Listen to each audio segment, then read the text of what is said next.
They didn't have to be disingenuous and misleading like this, Kalt later said on Twitter, adding that in several places, they misrepresent what I wrote quite badly. David Schoen, one of Trump's lawyers, said he had not intended to misrepresent Kalt's work. Ultimately, Professor Kalt did not agree with our position, but he did explain it well and we wanted to give him credit for that, Schoen told Reuters. I can assure you that it was never our intention to in any way mislead as to Professor Kalt's position. The charge of incitement of insurrection passed by the Democratic-led House of Representatives on January 13 focused on Trump's speech to a crowd of supporters shortly before hundreds of them stormed the Capitol, sending lawmakers into hiding and leaving 5 people dead, including a police officer. Trump's lawyers are seeking to convince members of the narrowly divided 100-member Senate not to convict the Republican or to bar him from again serving in public office, while Democrats contend the former president has no defense.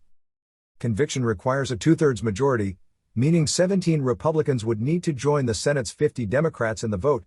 Based on preliminary votes and public comments, there appears to be little chance of that occurring.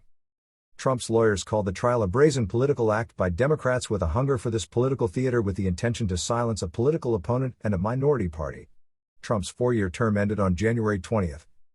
The evidence of President Trump's conduct is overwhelming, the 9 Democratic House impeachment managers, who will serve as prosecutors, wrote in a brief.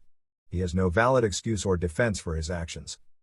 Trump's false claims that the November 3 election won by Democrat Joe Biden was stolen, and his speech before the riot have left fissures in his party. 10 House Republicans voted to impeach him. Trump's lawyers said he was speaking only in a figurative sense when he told followers to go to the Capitol and fight like hell as Congress was formally certifying Biden's election win. Trump's use of the word fight, the defense said, could not be construed to encourage acts of violence. Notably absent from his speech was any reference to or encouragement of an insurrection, a riot, criminal action, or any acts of physical violence whatsoever, they wrote.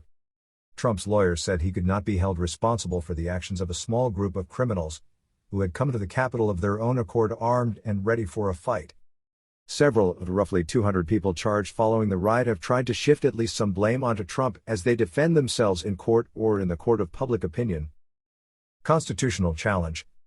The Democratic managers ridiculed Trump's defense argument that he was simply exercising his free speech rights under the Constitution's First Amendment. The House did not impeach President Trump because he expressed an unpopular political opinion, the Democrats wrote. It impeached him because he willfully incited violent insurrection against the government. Defense lawyers Shane Bruce Castor and Michael Van Der Veen said the Constitution does not provide for the impeachment of a private citizen who is not in office. A failed January 26 bid to dismiss the case on that basis drew support from 45 of the 50 Senate Republicans. Republicans are dead wrong if they think an impeachment trial of a former president is unconstitutional, countered Senate Majority Leader Chuck Schumer, speaking on the Senate floor on Monday. Schumer's office said the trial will open on Tuesday with a 4-hour debate and then a vote on whether the proceedings are unconstitutional because Trump is no longer president. Beginning on Wednesday at noon, there will be up to 32 hours of trial debate, and the Senate would vote on whether to allow witnesses if House prosecutors want any, his office said. Trump's office, in a statement, said his legal team was satisfied with the structure of the trial. Trump's first impeachment trial on charges of abuse of power and obstructing Congress arising from his request that Ukraine investigate Biden and his son Hunter ended in February 2020 in acquittal by the then Republican-led Senate.